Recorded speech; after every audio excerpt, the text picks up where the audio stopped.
എവിടെയൊരു മനുജന്റെ നെഞ്ചമുരുകുന്നു അവിടെ എൻ സാന്ത്വനം കനിവായി തുടിക്കും.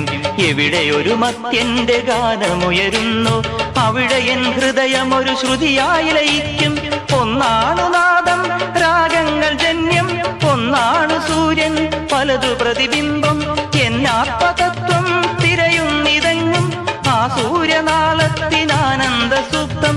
തനിമയുടെ ദേവകലയുണരുമൊരു സ്നേഹലയ സംക്രമം, ഉദയ സംക്രമം. പ്രണവതാളത്തിലുണരുന്നിതാ ഞാനെന്ന ഭാവങ്ങൾ അത്രയുമരിച്ചുകൊണ്ടുയരുന്ന ജാതവേദാഗ്നിയായി. അദ്വൈത മന്ത്രങ്ങൾ അഖിലാണ്ട ചൈതന്യമേകമെന്നരുളുന്ന പൊരുളായി സംക്രമം.